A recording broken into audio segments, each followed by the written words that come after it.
All right, that is rolling, and I'm going to go live here. Whoop. Let's just, let's go live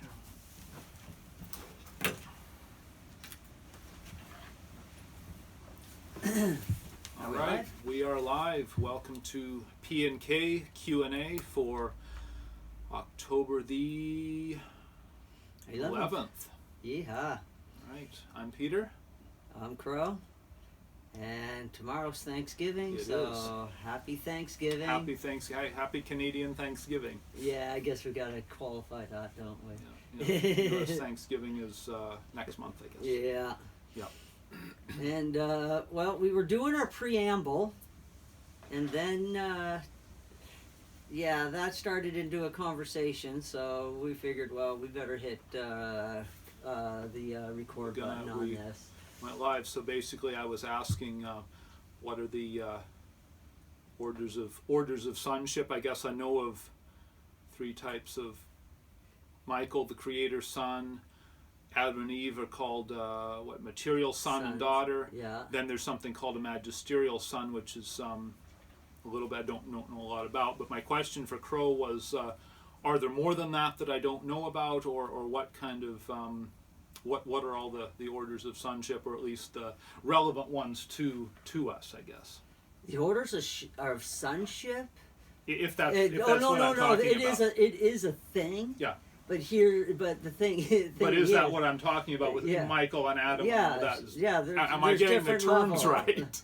So I mean, there's levels of sonship within a local universe. Landadoc sons, right. And the material sons, and other orders that we're told of, and some hinted at, that the Urantia book doesn't talk about. But I have seen others, and we talked a little bit about them. The life carriers. Yes. So okay.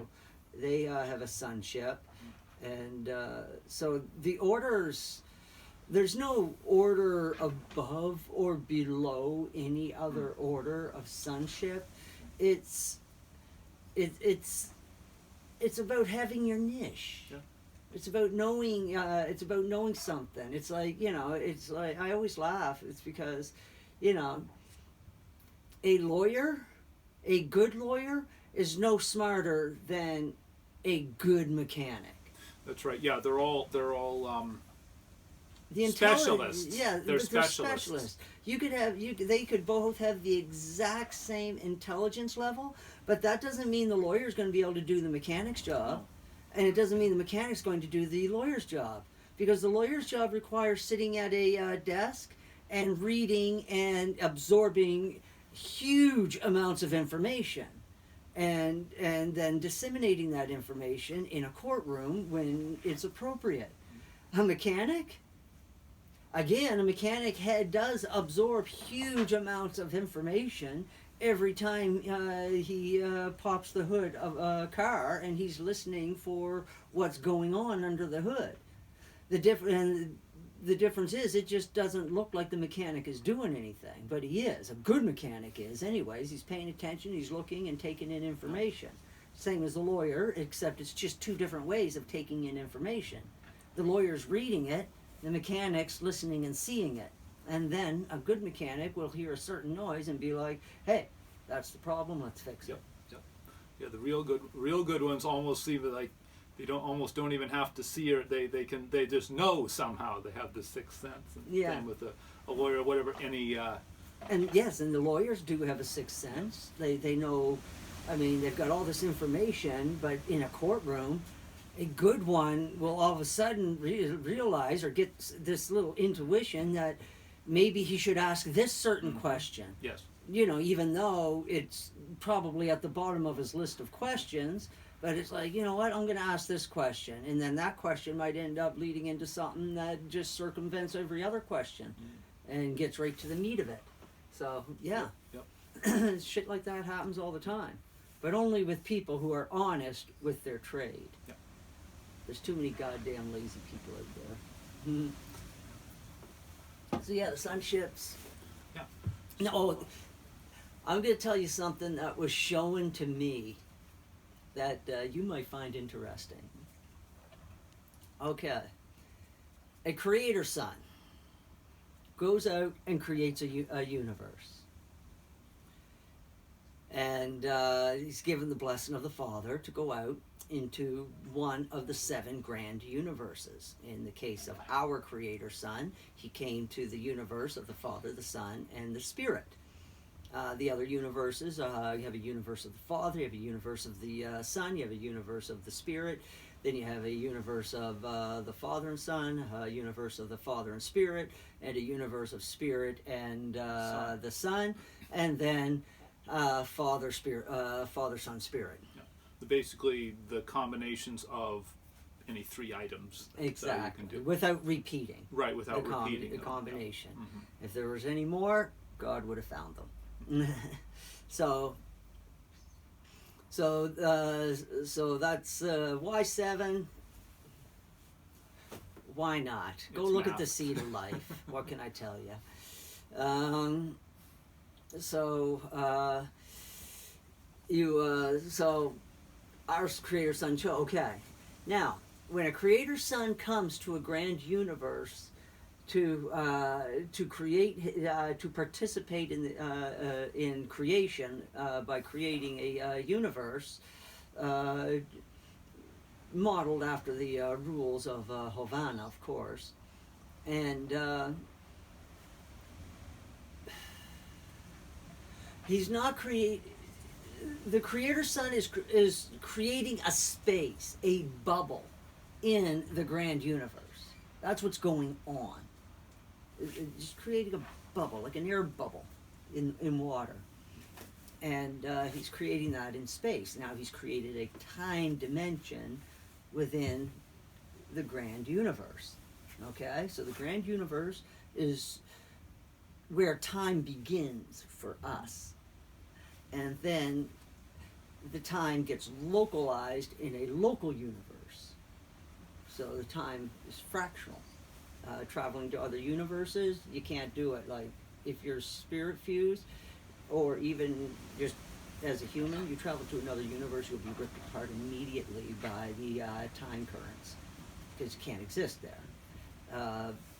But we can travel to these other universes when we are fused with our thought adjusters. We become finilators, then we can go to any universe you want. And that's actually part of the adventure to go back to Havana. You have a well-experienced thought adjuster. You take the path backwards with the thought adjuster. So the thought adjuster came up through the Father's universe on into the Father, Son, and the Spirit universe. When you fuse with your thought adjuster, you make the journey backwards in time. Well, you're not really going backwards in time. You're just following back over his footprints, but you're doing it in current time. So you're reviewing in order from most recent to the furthest back. The thing but yeah, so if furthest back was 1 billion years ago, then you're going to be you're coming 1 billion years later and seeing the difference between what the thought adjuster experienced when he was first there to what you're experiencing together now. Okay. Oh yeah, it's a fucked adventure, buddy. It's fucked. And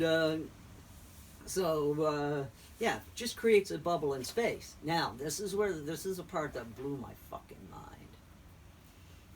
Creation is such a holy thing, and I'm just like, why do the creator sons hold creation as such a holy thing? Because in the real, the dimension that Michael and his angels occupy, material is created. Morticia material. It's created. They create it themselves. But our universe, like of time and space, where we exist in our dimension, is different. And I was like, how? How's it different? What the hell's going on Well, then I was shown a little something, and it starts in Havana and ends in paradise. Now, the beings on Havana, they are endless and ageless. Okay?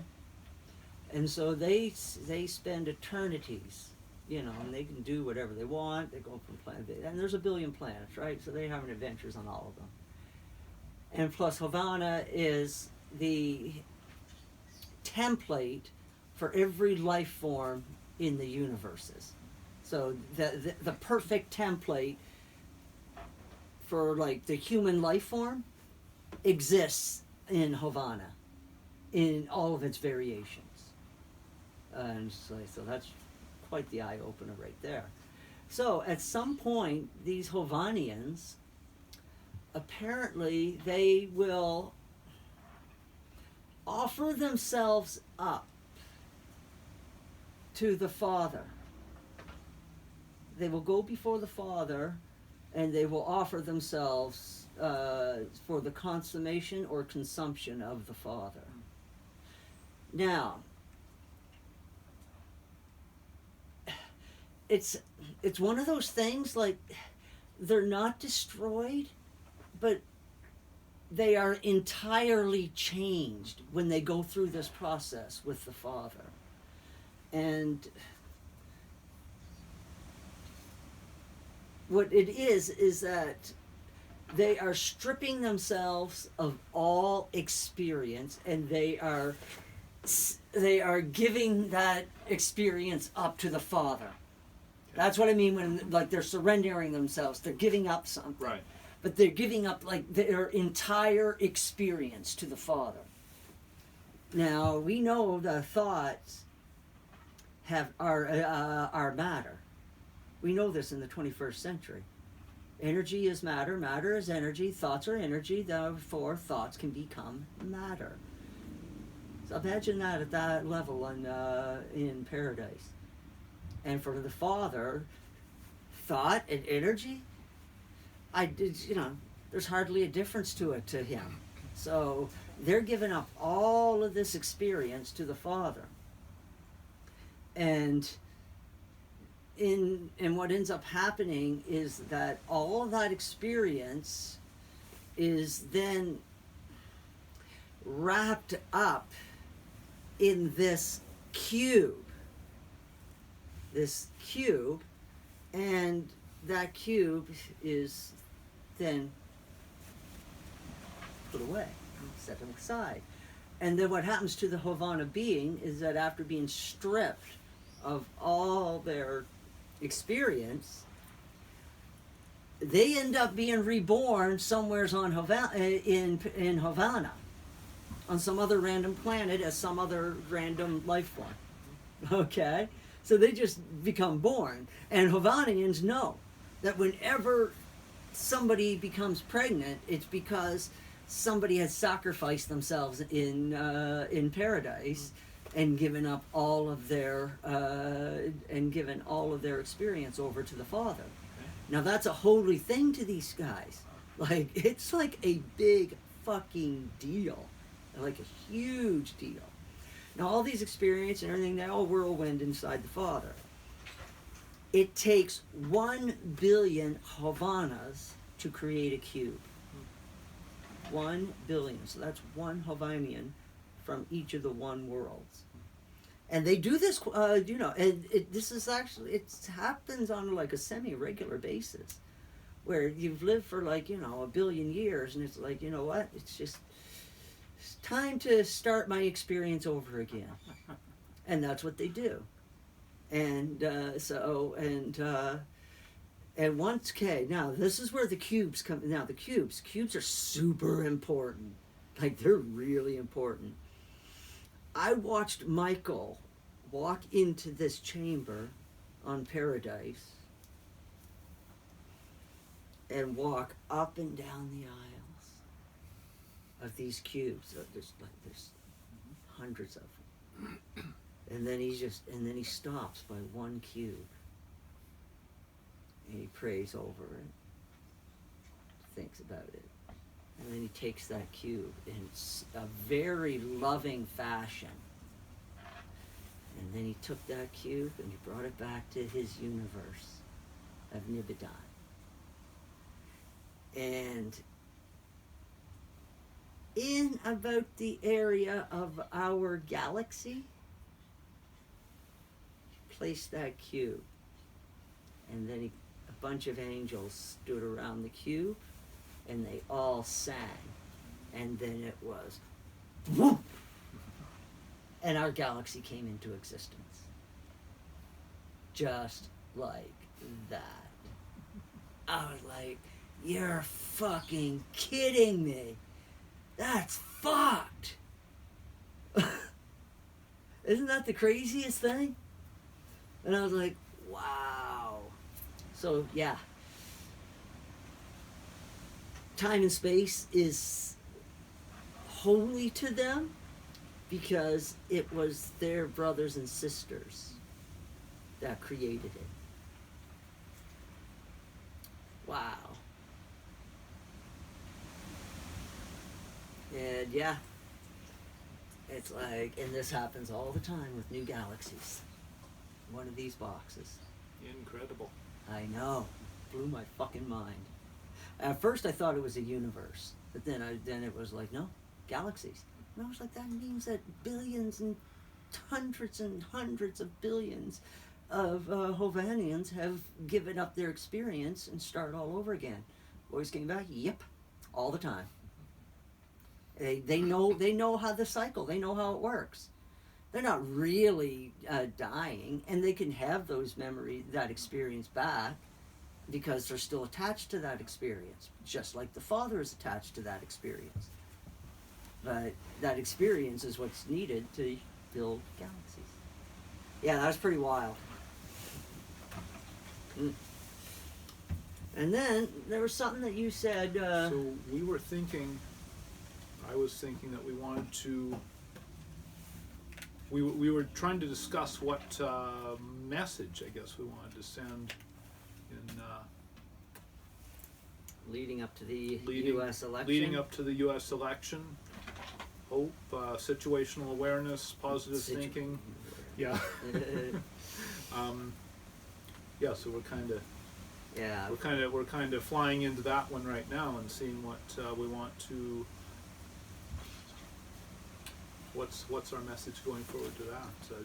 Just it's a lot's going on. It's like a lot is going on. What are we at? We're at the we're in October 11th. 11th, yeah. So we're like what, 22, 23 days away, about 3 weeks. So 22 days away from the American election. And you would think Canadians, I mean, why give a fuck, but it's important. Like, Canada has, how America does has always been an influence on how well Canada does. It kind of is, yeah. Yeah, I mean, that's obvious. I mean, Peter spent your life jumping back and forth across the border. Pretty much, yeah. I grew up in both countries. So yeah, so I went to K to 12, or well, grade 1 to 12 here in Canada, university in the United States. I lived in the United States until I was about 5 or 6, and then back after graduation from high school, university 5 years. I lived 15 years in the United States and probably another 15, 20 years in Canada. So yeah, you really have split your time. Both places. We would go for holidays, Easter, Christmas, sometimes in the summer to my grandparents. One set was in Oklahoma, the other was in Wisconsin. Twice a year, sometimes 3 times a year, we would go into the United States for a week or so and then come back. So yeah. So what happens in the States is kind of important to Canada, because we share energy sector, we share resources, we share manpower back and forth all the time. And the thing is that it used to be at one time that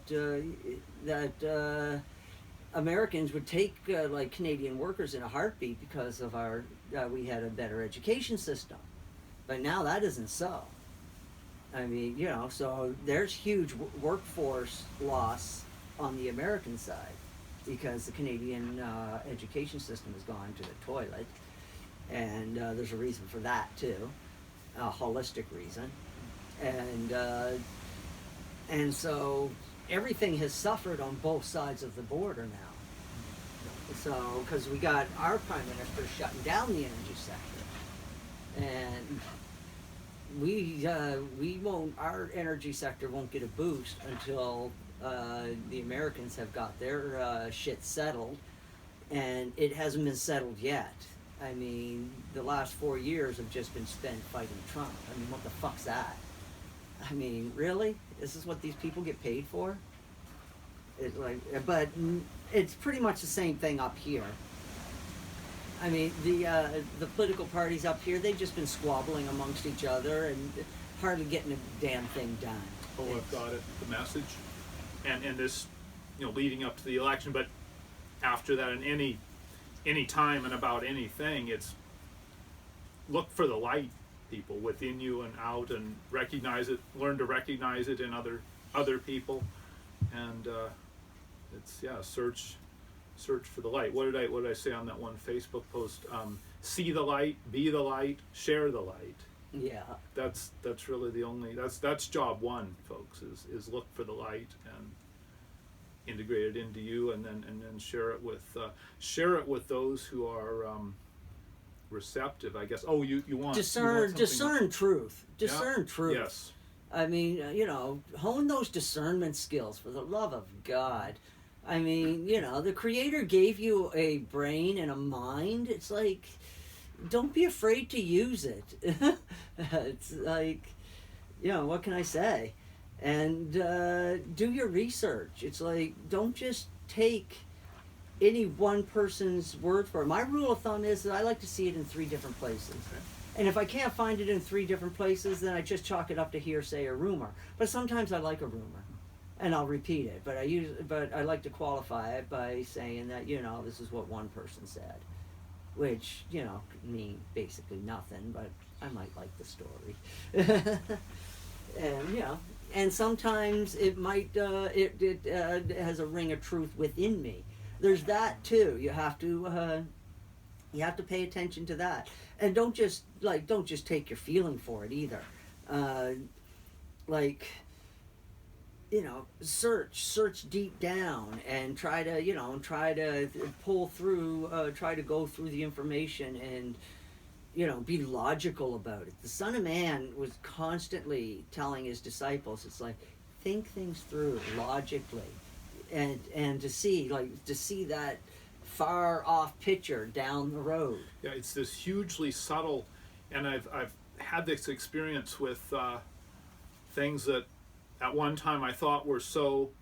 I like to say that I have a kind of built-in evaluation system or something. I just almost automatically, it keeps running over what I know, what I think I know, my position on things, and it's changed quite a lot. Even, you know, looking back to a university, let's say, I've matured and changed, and what I know or thought I knew, I've changed a lot. So what I want to say, sometimes you just keep evaluating in the background.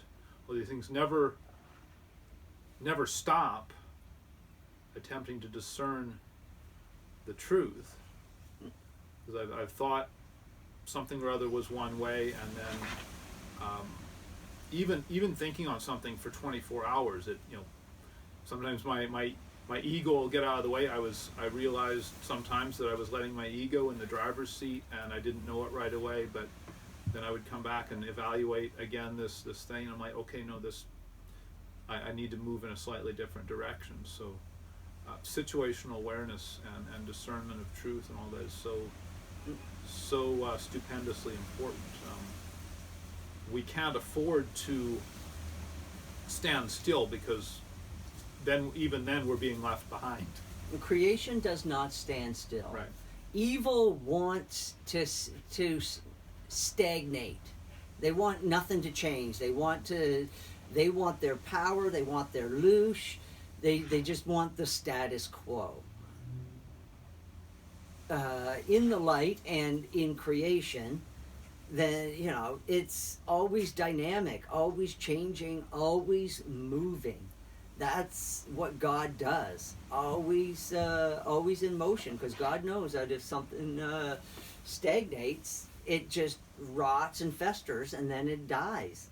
So you can't be doing the same thing over and over again. You have to evolve. You got to, and that's that's part of Peter and I's hope, is that see people's spirituality involved. Look at spirituality in a new way and in a new light. It's like things are not as reverent and holy as what we have been led to believe. I mean, yeah, there are still a lot of things out there that are reverent and holy, but not the things that we've been told that are.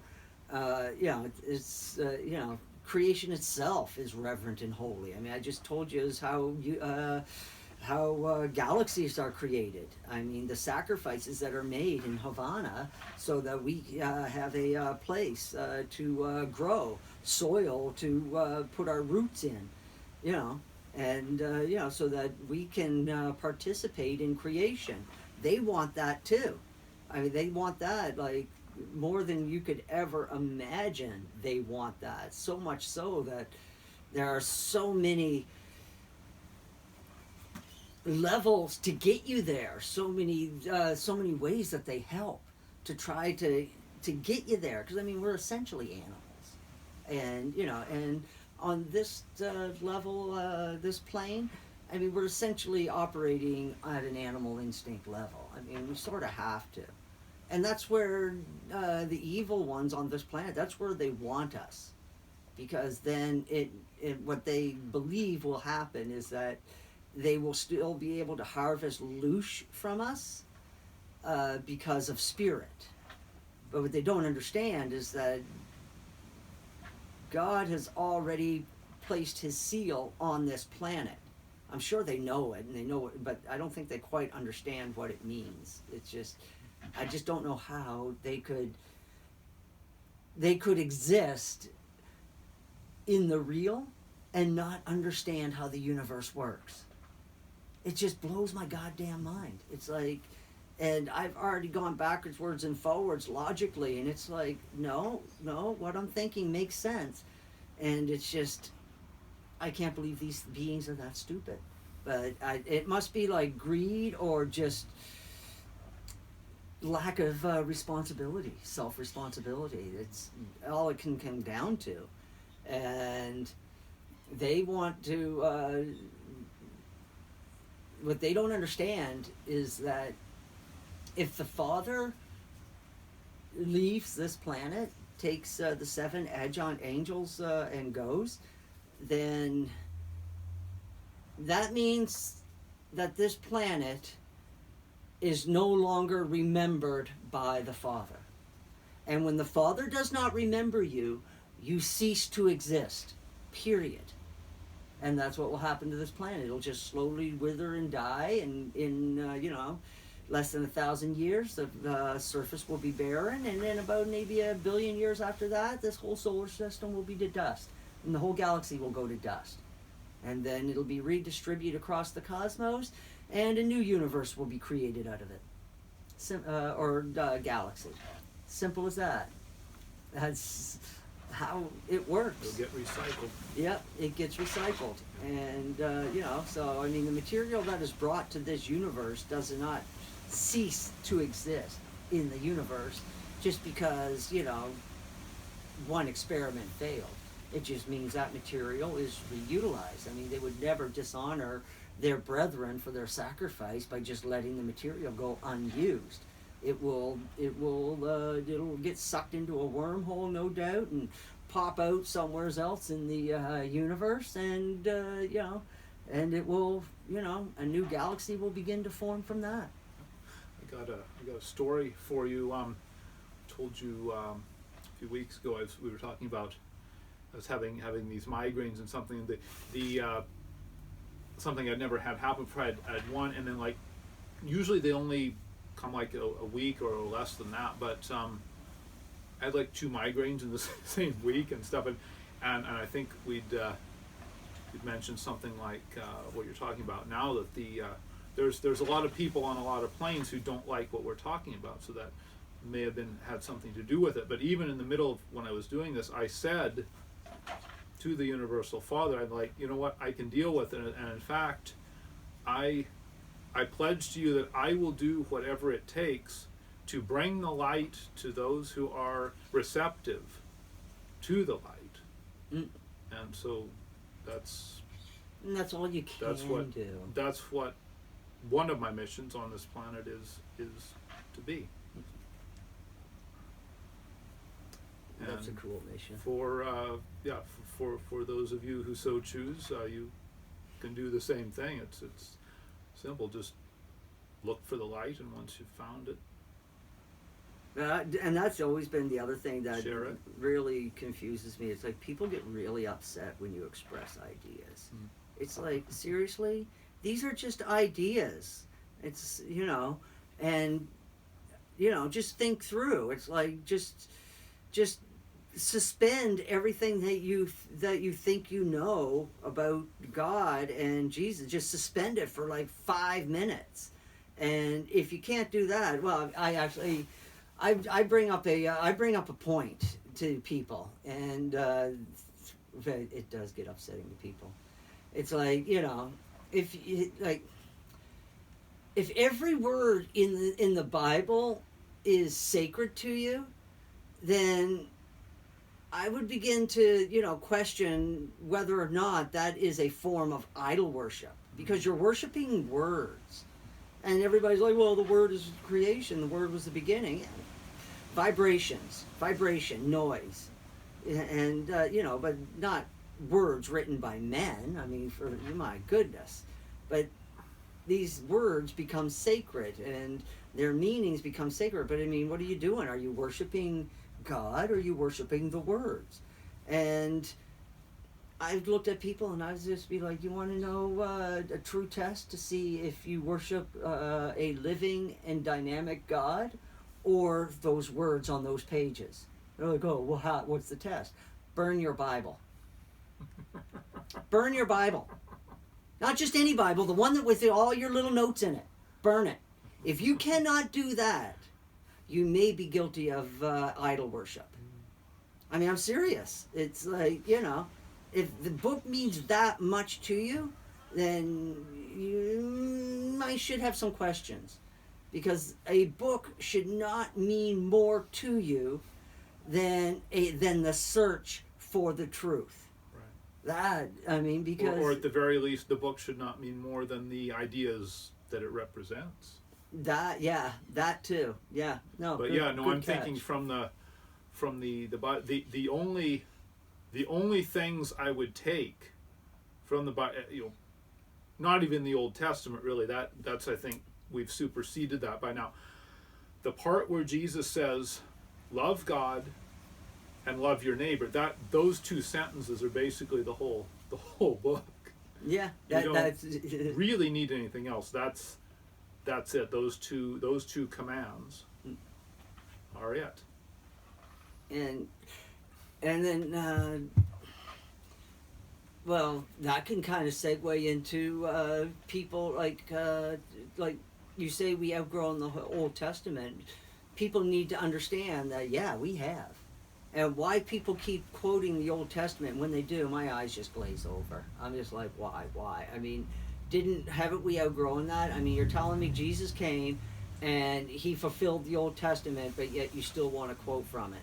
And that has caused many, many problems, especially amongst people that may have a different type of orientation. And so people like to quote the Bible. I mean, it's been used to justify slavery. and it's been used to justify the killing of witches, and it's also used to justify killing homosexuals. And it's like, I think there's like maybe 2 passages in the Bible that relate to homosexuality, It's not a lot. and I'm pretty sure they're both in the Old Testament. Well, Yeah, the interesting thing is I don't think, I don't know the New Testament that well, but I don't think Jesus really said anything about homosexuality one way or another. I don't think he even mentioned it. no, because he didn't care. Right. It wasn't a thing. Even when he went to Greece, and his attitude towards the whole thing was, yeah, you can go ahead and go to the public baths, but no, I'm just going to go over to this river, and I'm just going to take my bath there, if you don't mind. That was pretty much his attitude. But I mean, he had a Jewish upbringing too. I mean, he had no desire. I mean, that, that would have just shocked the shit out of his young Jewish mind. So, he just didn't participate, but he had nothing to say about it either way. And the thing is, also too, is those passages that everybody likes to quote, one of them for sure has really nothing to do with homosexuality. It has to do with debauchery in general. Mm-hmm. And that was just, common sense. Not to, that you shouldn't be doing that shit. I mean, yeah, okay, I mean, I personally, I have no problem with brothels as a private business ran in a professional fashion. They've got them in Vegas. I don't care. And, okay, great. And if people want to work in that kind of a trade, fine. If people want to go to that business and spend their money, I'm fine with that too.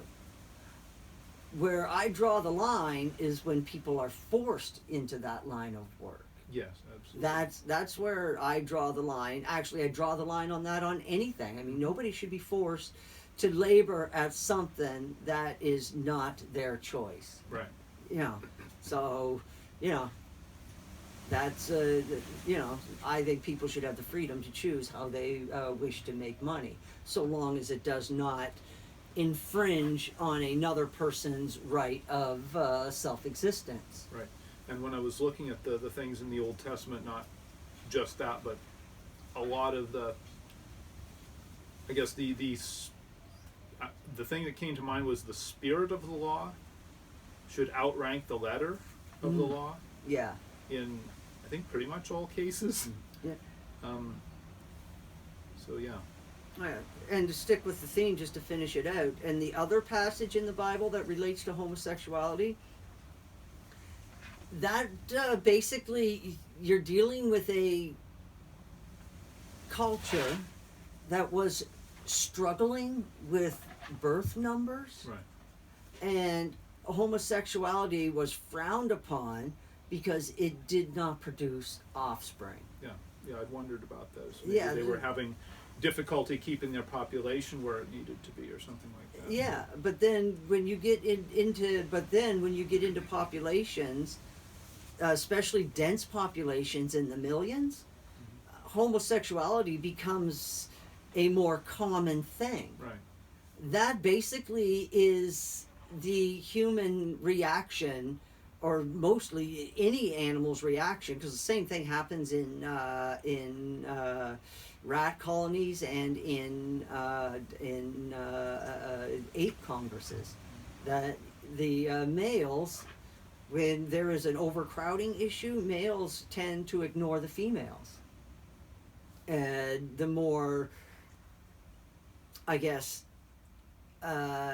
energetic of the males, they turn to each other. But for the most part, among apes, they just pretty much ignore the females.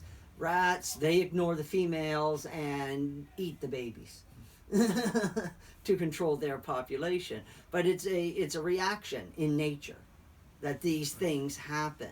It's to drive down the numbers. Now, if we spread ourselves out more, on the planet instead of having these cities that are just, congested and crammed, then the numbers of homosexuality would actually drop naturally. They would. Because then people would be, thinking of hooking up and having kids. But when you look out a window and you can, spit in your neighbor's face 2 feet across the alley, you're not encouraged to have any interest in having kids, but the sex drive does not go away. And so the human psyche makes a correction. And, and you end up with homosexuality. And all right. So what's our next topic? I guess we could. You want to touch on thought adjusters a little bit, because we're going to be talking about them going ahead, and we talked briefly what they are as a fragment of the Father within each being, but we maybe want to. Okay, let's start at the beginning for thought adjusters. Okay.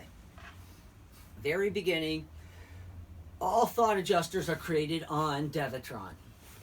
Okay, that is a very large planet that exists in the Father's universe. Okay, in fact, it takes up a very large portion of the Father's universe. How messed up is that? And and this is where thought adjusters come from, and they're all cookie cutters. It's a cookie cutter factory, straight up. The only way you can tell them apart is by the serial number. Yes, exactly, and that's the kicker. All the serial numbers are the same. Right, I bet you're going to say they don't get a serial number until they hit one. No, you're right. No, they do get a serial number, but all the serial numbers are the same. Okay. When they come out of the oven. Okay. All serial numbers are all duplicate. So all the serial numbers start out the same. So it's more like a computer that comes out with the same programming. Yeah. And then it goes to a user, and somebody will customize it this way, customize it that way, customize. It depends. The number changes by the epoch. Okay. And epochs generally in the Father's universe can be like 1 billion or so years. Okay, because I was wondering, I guess where I was going with that was they each, because how do you tell them? I suppose the Father could tell them apart if he needed to, but they interact with one of us, and then exactly the changes. That's how they. Yes. What do I want to say? Well, they start changing immediately upon their creation. Yeah, when they start interacting with reality. When they start interacting with each other. Mm-hmm. Okay. Even when interacting with each other, Really? they're deviating from each other now, because I might talk to this guy, but I might never talk to this guy. At least maybe not for another 100 years. Right. So already, just by talking to somebody different, you've deviated. Mm-hmm. Okay. So that deviation starts very quickly. But it doesn't become exponential until they leave Devitron. Now, what ends up happening when they leave Devitron is that they are called out to the universes of time and space, and they're just like leaving in just picture a swath of birds flying. That's how many are leaving Devitron at a time. It's just, and the Father is just, and they're constantly being created. There's it doesn't slow down. It just keeps going, and and you or I or anybody is not allowed to set foot on Devitron. That is one of the Father's rules. Nobody sets foot on Devitron. I suspect that you wouldn't survive. You probably wouldn't survive it anyways, because I think there's so much movement going on that you'd probably get sliced to shreds on a spiritual level. So it's like, sorry, yeah. So, anyways, nobody's allowed. So Now, what ends up happening is when a thought adjuster leaves, fragment of the father leaves the father's universe and travels out into the other universes of time and space, again, this is where things start to change. Okay, so depending on which universe the thought adjuster goes to, depends on whether a new digit is or letter is added to his serial number. Okay? And then, depending on the planet that he lands on in that universe, also changes. So, this very first trip into the realms of time and space gets a completely unique number right off the get-go. Cool. Yeah, and so by the time he lands on his first planet, he's got his unique number, and that is the number that he'll be will be the start of his numbers that he'll be known by for the rest of eternity, until he fuses with a being that is capable of fusion with the fragment of the father, and then they become one, and that serial number does not exist anymore, because now the thought adjuster is the being that it is fused with, and the being that the thought adjuster is fused with thought adjuster, they now becomes part of that. Now they are one.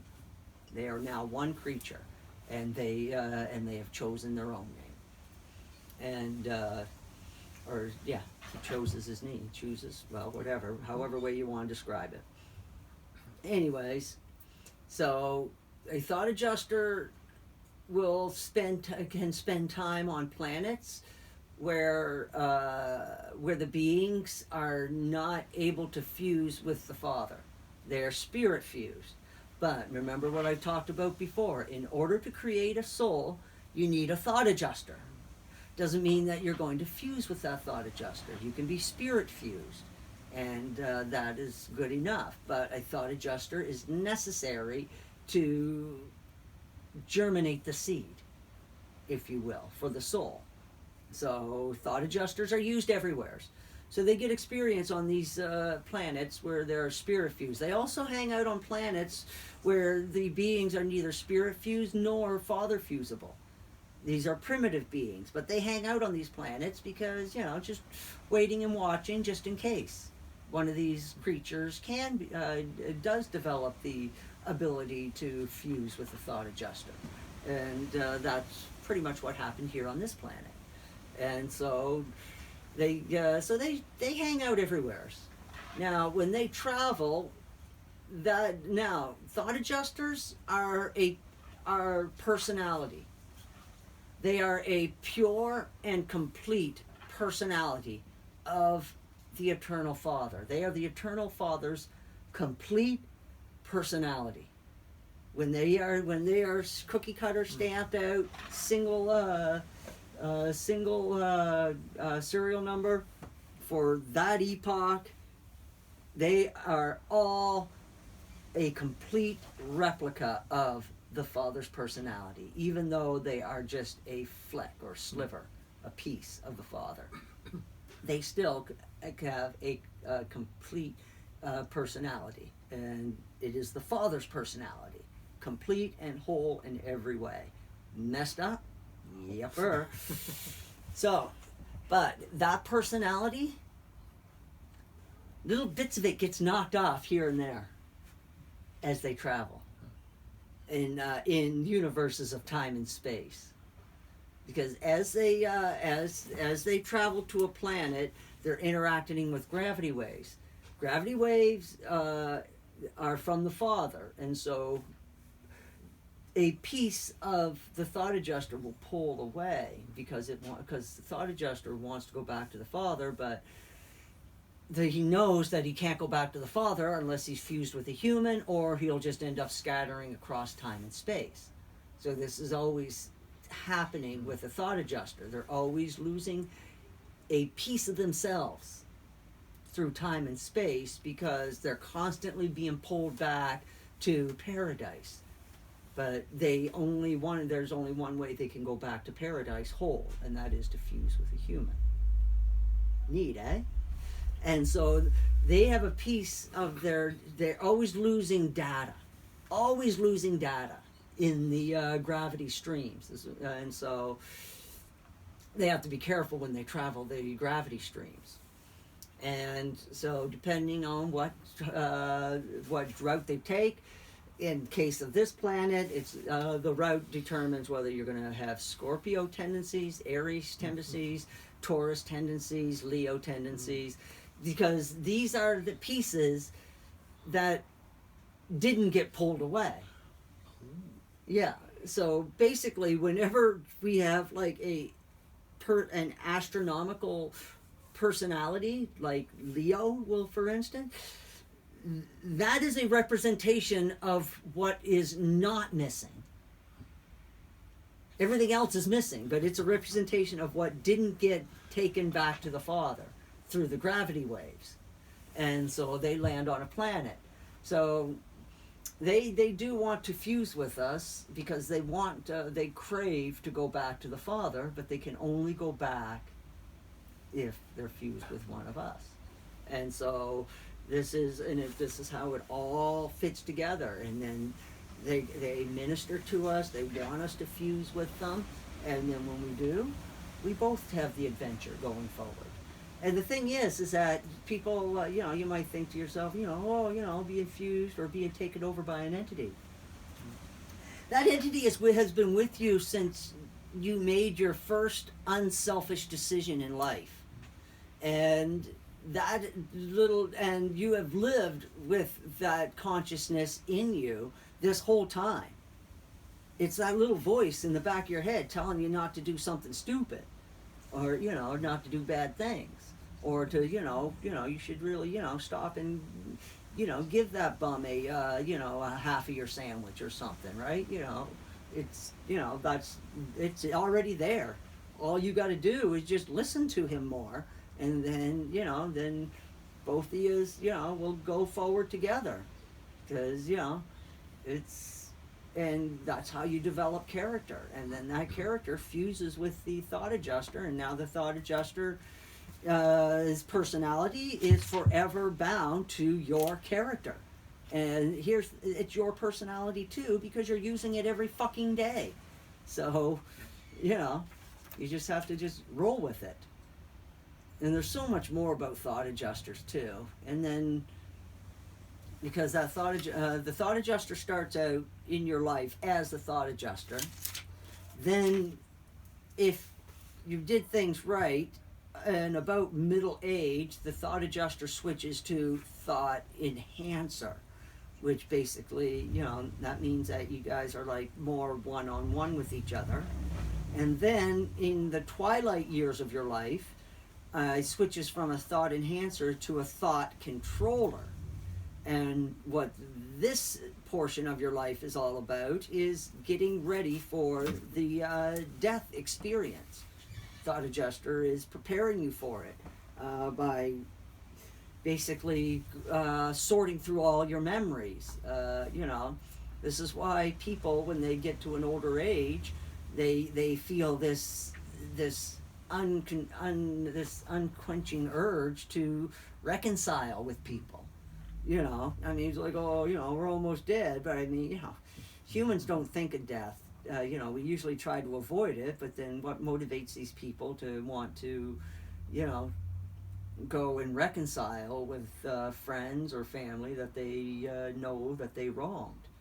And, and I think that people that don't go through this reconciliation process, I think that the longer they live, the more their mind begins to deteriorate into insanity, because they're constantly blocking out that voice that says, you should call up so and so and and just apologize for what you did 20 years ago. It might not mean anything to you, but it might mean something to them. And and this is shit that the thought adjuster does. Then people ignore it, put it off, and we are really good at hiding things from ourselves, and we do that enough, then next thing you know, we hide all of our memories from ourselves. And then we hide from ourselves. And that's basically thought adjusters in a nutshell. Okay. There is like tons more that they do for us, and but I think That's the intro to the thought adjuster that will be probably serve 95% of the conversations we're going to have in the next few weeks, I think. So and then I guess we can reiterate the message, and I think this is one of the themes that can go through through a lot of these discussions is you want to know, you want to figure out what the heck is going on. Look for the light, find the light, and I don't know, see if you make yourself be receptive to the light as much as you can. Find the light. research the truth. Yep. Research the truth. It's like, I've said this before. It's like you should be reading every day about what's going on in your community and the world. Right. And because how are you going to know what to pray for if you don't know what's going on in the world around you? Yeah. Be unendingly inquisitive, and then about praying once you have an idea what to pray for, and if you don't, like, I guess you could pray for world peace or something, but That's so vague. Yeah, your local, municipal city councilors, then the provincial, MLAs, premiers, things like that, MPs, Parliament, Prime Minister, leaders of other nations, and just if you want to actually do something to promote world peace, take 3 or even 5 world leaders who are, I guess they've been in the news or whatever, but Prime Minister of Canada, President of the United States, Prime Minister of England, President of Russia. Yes, and say, you know what, I know some of the things that have been said about them. I don't know how much of it is true, but I want the best. I want them to be able to make the best decisions for their countries and for the world. The leaders of China, North Korea, any country that's, Australia. I want them to be able to make the best decisions for their country and also for the world in general. That's not the right word, but the world, harmony between the countries as well as them being able to make life in their countries as good as it can be for as many people as that can happen for. So that's what I wanted to say about that. And also help the Son of Man, help Michael out a little bit by coming up with some practical solutions. I mean, the guy's running a fucking universe. I mean, really, he will take your suggestion because you're the boots on the ground. So I mean, if you've got like something going on in your community, it don't just be like, just like, oh gee, Lord, please fix this problem, please fix that problem. It's like, you know what, Lord, we sure could use, I don't know what. We sure could use some new swings in our local playground. The old ones are rusted and they're falling apart. I'm afraid that some of the kids are going to get hurt. Yeah. You know what? It sure would be great if, the community could come together and we could, raise some money. I wonder how we could raise some money. And guess what? During that whole prayer, if you're actually making a sincere effort to try to come up with practical solutions to what you're praying about, and it doesn't even matter what it is, practical solutions to world peace even. All of these ideas are taken under advisement by our Creator. And hey, you never know. You might hit on an idea that he didn't think of. You never know. He's got a universe to run. Everybody wants his attention.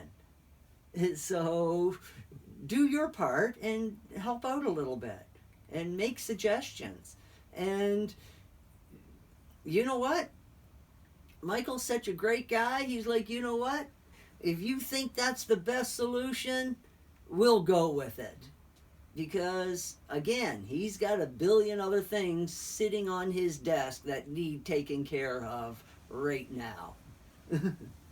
And the fact that he's taken time out for our little planet in this era still blows my fucking mind. I mean, he walked away from his creation for what, so far, 29 years, our years, so potentially another 20 years that he's spending on this planet away from his creation. Yeah. And the thing is, a lot of you don't even know that he's here, and you won't even know when he's gone. It's just going to just come and go. And we have our decisions to make. And this is free will. It's just all he's doing right now is he's just opening doors for us so that we can take a peek and see what's behind them, and we can discern whether or not we like what we see. And here's the kicker. The planet, believe it or not, is seriously, the fate of the planet is going to be determined by the outcome of the U.S. election. That is so fucked, but it doesn't surprise me.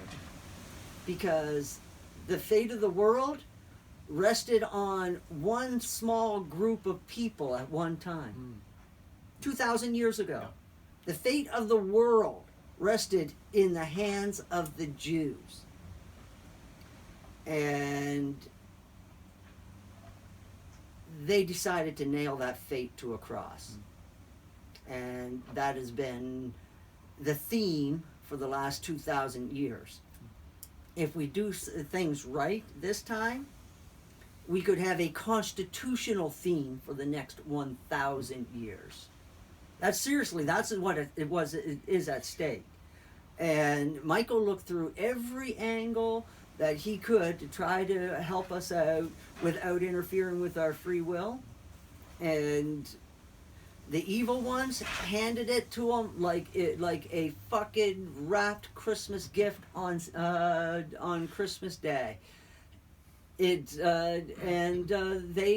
went after the children. They've been using the children. They've been harvesting the children.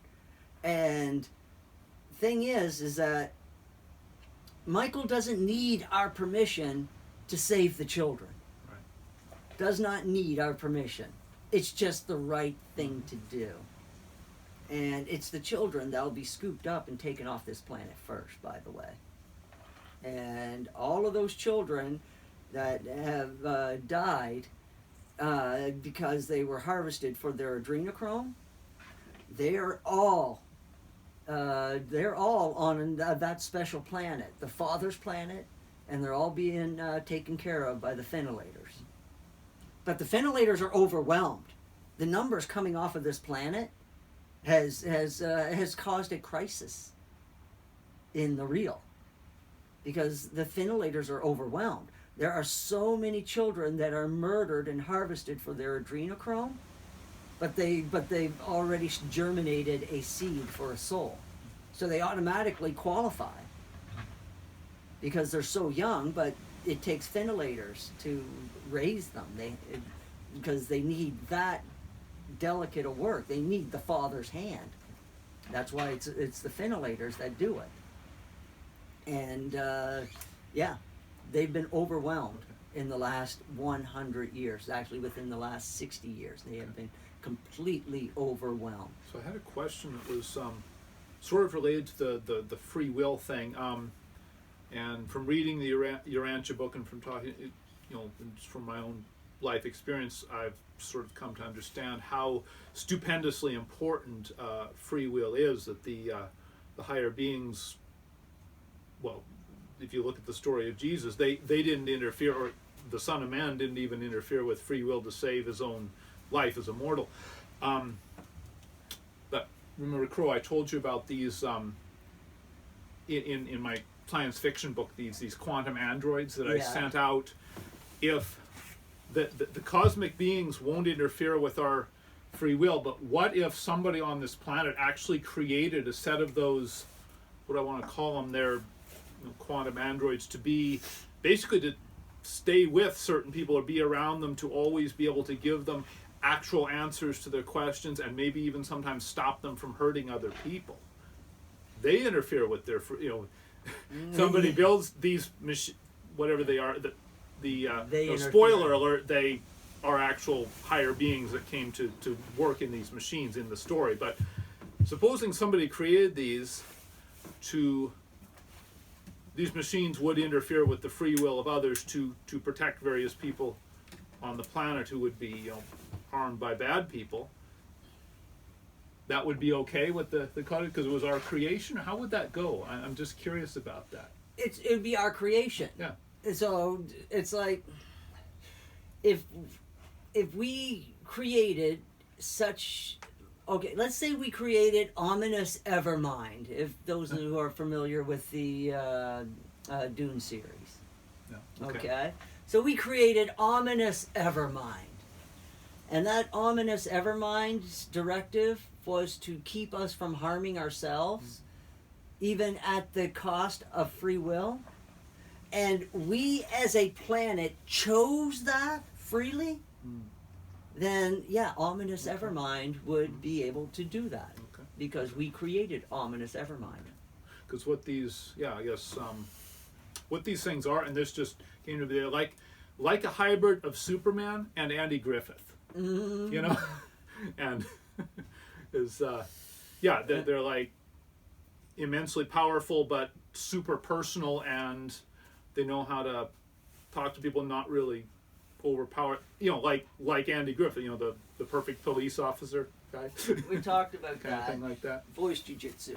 Yes. Voice jujitsu. So in the universes of time and space, the Father has decreed that potential is absolute over actual, and free will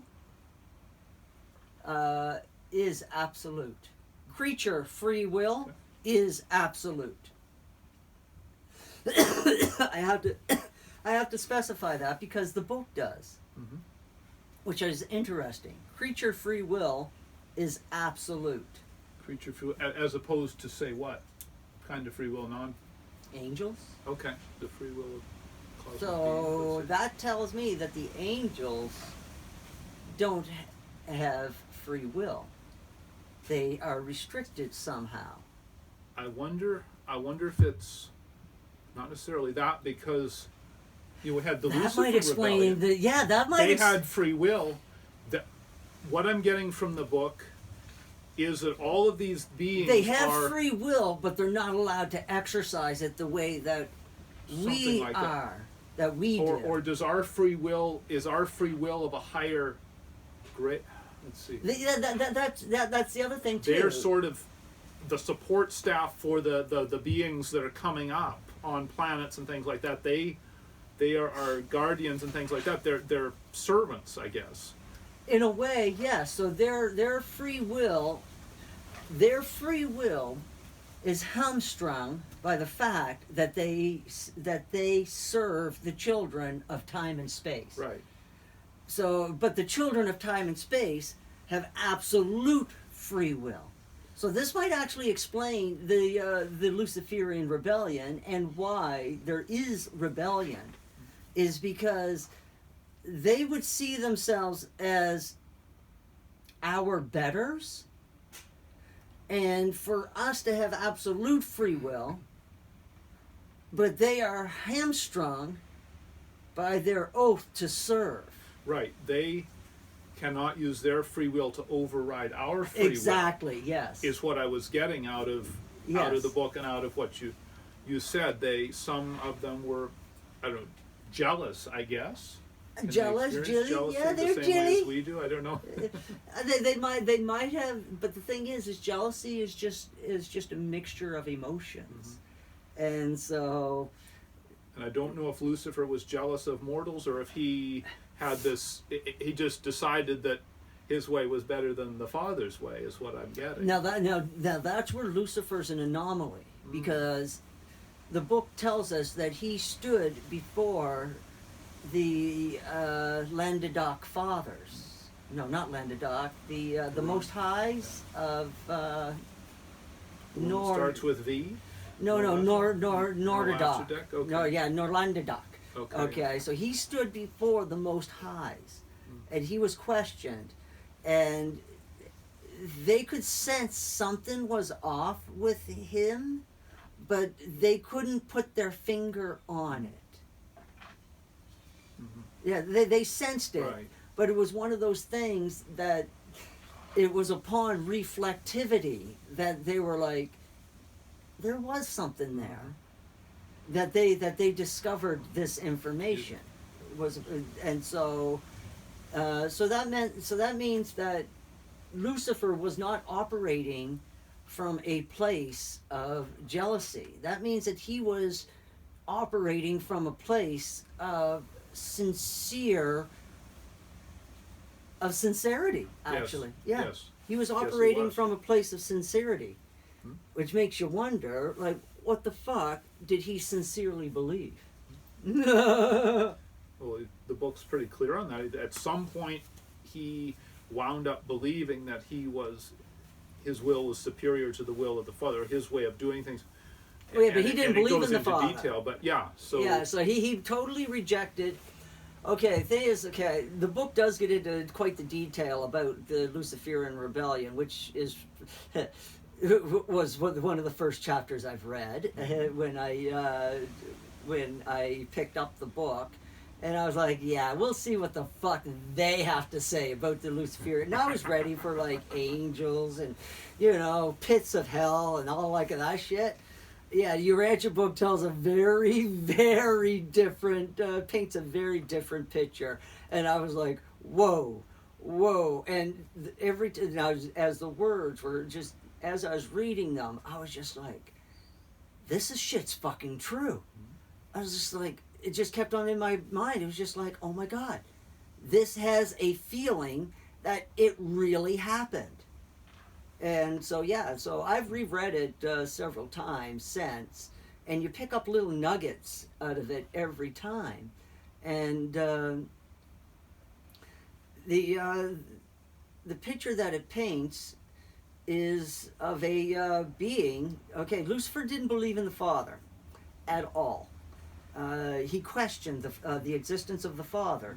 And the thing is that, he couldn't get a decent answer out of the Finilators when he would talk to them.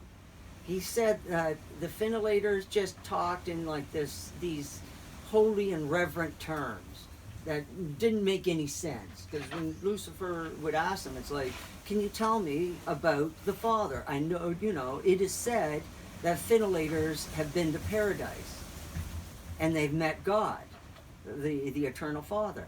Can you explain it? And the Finilators, they do try, but you got to remember the Finilators are like the Father. They were one with the Father. They understand everything. They understand all the reasoning behind and the logic behind every one of the Father's decisions in the creation of a grand universe. They understand all of it, backwards and forwards. They were one with the Father. They spent time, and to try to imagine a way to explain the Father to somebody that has never had the experience, I think it's probably quite a challenge, even for the Finilators. I mean, we have a challenge just trying to explain simple concepts. Right. I mean, the Father's existence is much, much more complex. But also, it's simple at the same time. Because it exists at the quantum level. Was what happened to Lucifer like a cosmic mental what do I want to say it? I had the thing I wanted to say, but mentally he went mental illness, cosmic mental illness. I don't know if any cosmic beings have that, or whatever. He let his ego go in the driver's seat. I don't know what I was think the that mechanism. I don't know, or does it matter exactly? But I think for some reason, a lot of these cosmic beings, especially the ones that are almost pre-mortal, are like very powerful 5-year-old children in some ways. In some ways, I feel Their general concept of certain things, because there's this evolution of concept, and for all the, all of our weaknesses and our, compared to a cosmic being, we have better understanding of certain universal truths or universal things. I kind of know what you mean. Okay, there's a part in the Urantia book, and it was written by a mighty messenger, and it was talking about God the Supreme, okay, which is basically a collection of all the experiences of this grand universe, okay, and it's God the Supreme experiencing everything, and all of us, and so anyway, it's a complex subject, and so I'm reading this, and I'm reading what this mighty messenger is saying, and there was like certain parts, a few parts in his paper where I was just like, buddy, you're making some awfully hard leaps here. It's like, how you cannot know that. And I thought to myself, but I was like, and I thought that his dissertation was a little off on certain concepts. It just like, it just doesn't have the feel of truth. And there was and that only seemed to come out when I was reading papers that were written by this particular mighty messenger. And I was just like, what the fuck are you talking about, dude? It's anyways, it was a complex subject, and I reread it twice, and both times I was like, okay, buddy, it's like, I'm not quite certain you know what you're talking about, because it just wasn't lining up with what was being said in another part of the book, and that's what I look for. But it only happened with the mighty messenger papers. So I was like, It's interesting. that's what I said. Interesting. I was like, wow, I wonder what's going on there. I don't know, might have to chalk it up to too much human interference. Something got lost in translation. It's interesting. And I guess I can briefly go into this. I was down in Oklahoma, and a neighbor of ours had started a group that was to initially to discuss, I guess, the truth of biblical history, or the truth of the things that were talked about in the Bible, something like that. And it kind of got a little bit off of that. It's still a Bible discussion group. It's I think it's kind of cool because it's the closest thing to the original Christian church that I have ever encountered. People just get together and talk about biblical stuff, Jesus' life, things like that. But the one they mentioned, the last place you would expect anybody to mention or even have heard of the Urantia book is in this Oklahoma group of Christians here. Are you shitting me? Yeah, somebody brought up the Urantia book. Nice. How'd that conversation go? Actually pretty good. And I mentioned, a little later on, well, interesting you talk about the Urantia book because I'm in the process of reading it or actually listening to. And this one guy, and several of them are very interested in it, but because of their Southern Christian background, they are cautious, I guess, about he's done more research on the book itself than I know about, and he actually told us what they said the technique was for, and I cannot describe what he said it was. It wasn't automatic writing, it wasn't going into trance, it was some other cosmic mechanism for transmitting from the cosmic through a human somehow. I got the feeling that it was more like remote viewing more than so. anything. I think so, and he's okay with that. He's accepts that is how it was turned, but he's still a bit skittish about reading the actual book because I think he said, that holds and that's people fine. back. And I asked, and at that same meeting, somebody asked me, so what was Jesus doing here? And I said basically, it's who they asked about Jesus. What does the book say about Jesus? And I said, well, the person we know as Jesus is somebody called Michael of Nebadon, who is the ruler of this local universe, kind of like this galaxy. At the time I believed it was a galaxy. We can discuss that at another time. Yeah. And he went through the life of Jesus was his seventh something called bestowals, and it is like the CEO of a company or the up-and-coming CEO of a company, something like that, going through and getting, say, an airline. He learns to fly certain of the ships that the company flies.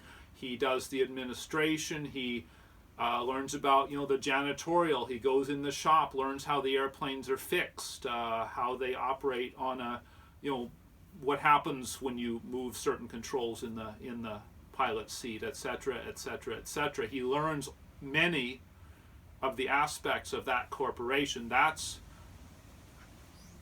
a rough equivalent of what Jesus was doing here. It's the closest analogy. It's something that they would understand. Yeah. So, and they seem to accept that.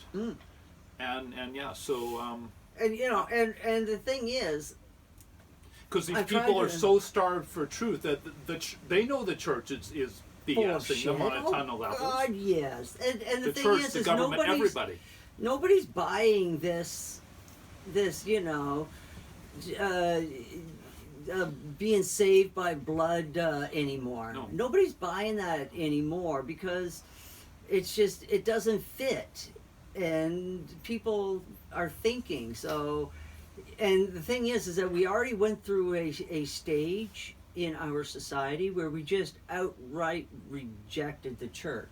That was like going started in the late 90s, mid to late 90s, and then momentum carried. That momentum got stifled by the Twin Towers. People started praying again for a short time after that.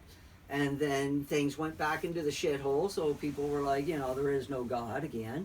And then once about maybe around 2008, coming up through, atheism started taking a strong hold in everybody.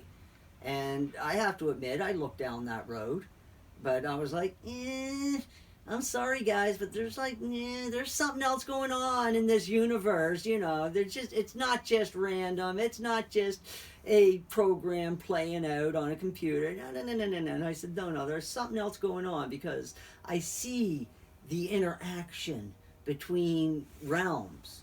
I've seen it in witchcraft, I've seen it in Christianity. I said, there's an interaction going on there. I was like, this whole idea of just the universe being random didn't fly with me. And so, so I kept up my search until, and it wasn't until I read the Urantia book, I was just like, finally, something that fucking makes sense. Finally.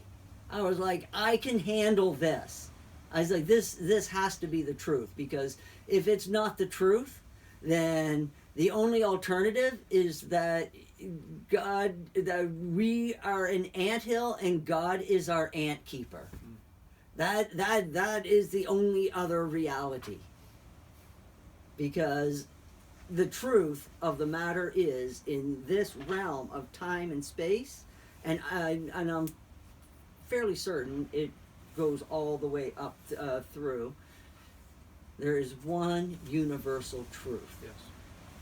Life feeds on life. And it's everywhere in the universe. Black holes feed on matter. Plants feed on nutrients from the soil. Those nutrients come from something that died. A lion lives while a zebra dies.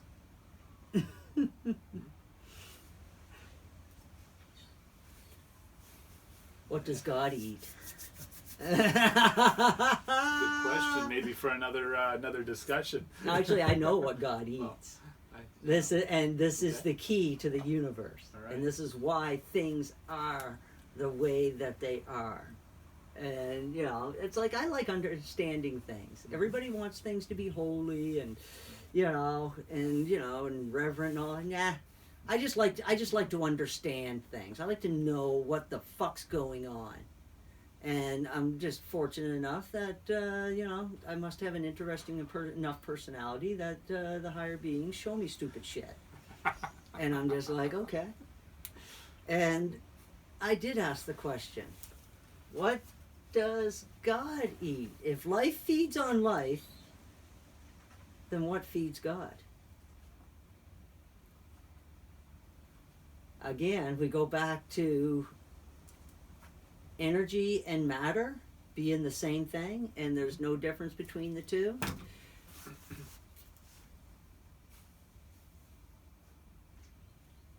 Our free, sincere, and devoted worship is what God feeds on.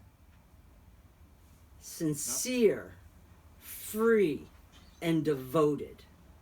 That's why our free will is abso-fucking-lute. It cannot be disturbed because we bring food to God. And if we cannot do it free and of our own volition, then that just makes God a monster. And God does not want to be a monster, because that's where the potential is, and he knows that potential exists. I'm seeing a lot of, let's say, interesting things play out on some of the Facebook groups I'm on. I'm on a couple of different atheist theist discussion groups, and on one, I think it's Atheist Christian Debate. The owner or creator of that page said something about only, let's see, if God something about coerced worship is not legit, and I said, this theist agrees with you, and he liked that, and then this other one, it slips my mind right now, but I'm seeing so much change from even a few months ago when I first joined these groups. Oh, I'm getting to tell these people about how it seems like, one guy just today or yesterday said, what makes a good or bad what's the difference between a good or bad theist and a good or bad atheist? And I kind of reiterated an answer I had said on another similar post. I said the criterion for whether a theist or atheist is good or bad is identical. It's how do they treat other people.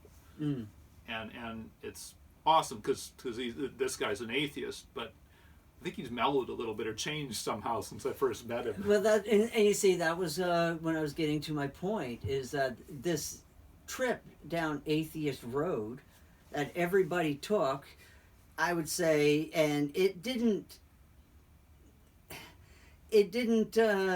start turning around until about maybe 2015. It started turning around. People started drifting back to God. They didn't know why. They didn't know what they were looking for, but people were drifting. They're drifting in, and they were like, because now you're like seeing things on YouTube, because now you got like commentators like Crowder. He comes out and he professes his Christianity, but he doesn't tout it. He doesn't wear it like a badge. And he explains his Christianity, and how how he worships and how he loves Christ, and he pretty much just man, I wish I could like quote him like almost verbatim, because you know what he said was correct. His Christianity is his Christianity, you know, and his belief, you know. But he says, you know, he says for him, Christ is his focal point, and everything else he picks and chooses what can fit, you know. About, you know, it's like, okay, now how does this measure against the teachings of Christ? Right. That's how he approaches his Christianity. How does this measure? He doesn't go to the Bible and just like, you know, what does the Bible say about this? No. He approaches it in a logical way, and I like the way he does. He takes the teachings of Christ, kind of like what you and I do, and it's like, now, how does this situation fit with the teachings of Christ? Oh, it doesn't. Okay, reject situation. You people are assholes. Okay. You people need to stop breaking windows. You people need to stop burning down police stations. You know, that's how you measure reality. Yeah. And it's like, and that's where we are at in society. And this is the approach that all these people that are now coming back to God, not in the church, they're coming to God. Yes. And this is how they're doing. This is what's causing new conservative momentum. It's like the new conservatives, and this is the part that I'm loving. The new conservatives have liberal ideas and liberal beliefs. Okay. Like, I would never consider myself a conservative. Like 10 years ago, like living in New Brunswick, liberal all the way. Liberal. Why?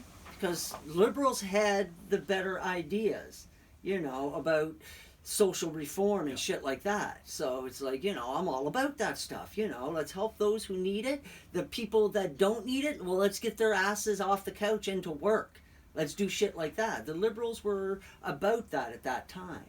But then, now things have flipped, and now the whole now they just want a new world order agenda, and that's bullshit. Not all societies are the same. I mean, you cannot compare a place like Saskatchewan to California. Right.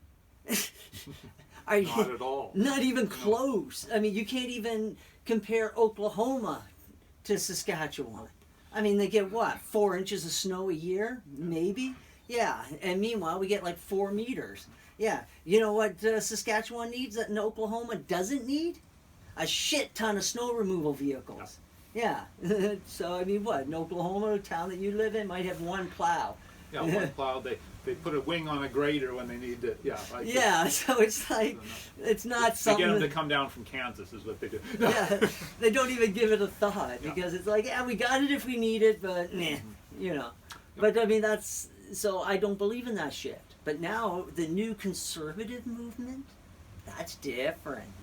That consists of all these old atheists that have decided that, you know what, I can't not believe in something.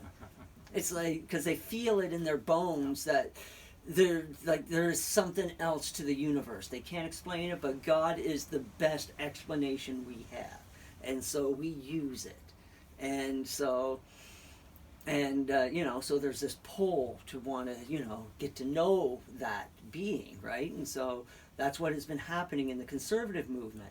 And plus, Trump polarized everything, so people were forced to look into what conservative values were.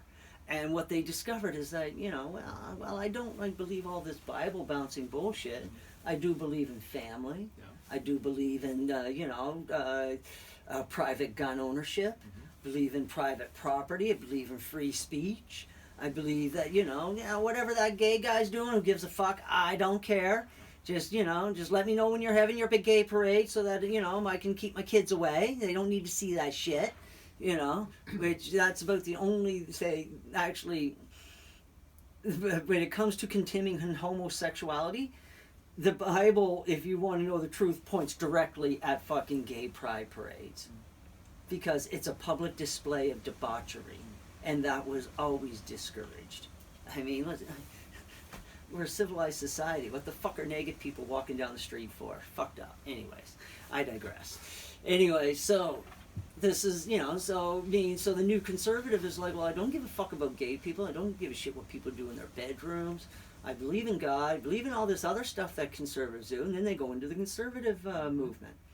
And then they find out that, hey, there's other people like them. It's like, oh, no, that Bible bouncing shit. I mean, I believe in God.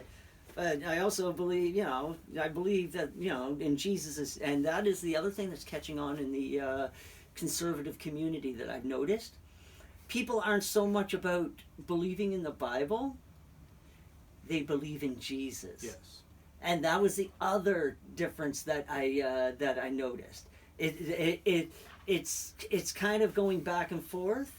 That, when people have corrected themselves, I believe in the Bible, then they correct themselves. Well, I believe in the teachings of Jesus Christ. Yes. And it's like, wow, people feel the need to, make that specific. Yeah. And That's awesome. And I find that very interesting. Yeah, you don't believe me when I say Michael's on the planet. Same thing that he taught 2,000 years ago, same thing that he's teaching us today. And it's just coming at us from a different direction and in a different way. And it's coming out through saving the children. Right. Because when you think of children, you think of Jesus. Guys, you can remember that song in Sunday school? Jesus loves the little children. Yeah, and it goes on and on and on. That's beat into all of our fucking brains over the last 150 years. So, so you've got that going on. And that is what's driving this new conservative trend. And add in the internet, which it wasn't 2,000 years ago. Yeah. You got something. Things are going to start to happen fast when they do. And, I mean, already, but and this, okay, you've heard me describe what happens if we lose. Mm-hmm. Well, what happens when we win? Well, there is that story to be told too. And the problem is with if we win, there's so much potential that opens up in front of us. We could go in like a million different directions, and every one of them are good. Yes. And at various levels. And so that's why it's harder to talk about what all the good. But as an outline, I can tell you this. What we are looking, if we get to a place where we have a strong world constitution, those constitutional values will carry us for the next 2,000 years. Mm-hmm. And the potential will take us all over the place. And in that, and it's that 1,000 years, and we make it to the next epoch. Now, what's important about this epoch, which was more important than the last epoch, we were still children. And so the Son of Man had more leeway in how he could deal with us, because at that time he could be a stricter parent. It's bad. Don't touch the red hot stove. You will get burned. So our Creator could do stuff like that. But as the child grows up, the parent needs to do that less and less. I mean, I slapped my 5-year-old's hand not to touch the red hot stove, but if at 14 he's stupid enough to do it, what the fuck, kid? So that's right, basically where we're at. We're coming out of our tweens and into our teens. Yeah. And the Creator's like, I shouldn't have to slap your fucking wrist for every goddamn thing. I've got a whole goddamn universe to fucking... if I've told you once, I've told you 1,000. Exactly. So, I mean, as a planet, we've got to grow up. And that's what this... And the Creator knows that he had some leeway on the last epoch, but we have to be weaned off. We have to learn to walk on our own. And so now, this next epoch, the reason why the Father comes into play on this next epoch is because this next epoch is all about us choosing the Father. That is what this epoch is about. Now, if we reject the Father wholly at the beginning of the epoch, then that is the tone that is set for the rest of the epoch. So, and if we are not worshiping the Father in a free manner in 1,000 years, like all by our free will choice, then this planet would not survive into the next evolutionary phase of this corner of the universe. And this corner of the universe is poised for another evolutionary jump, another epoch, but the epoch is going to be larger. It's going to take in more of the, it may even take in maybe this epoch takes in all of the Saturnalia system.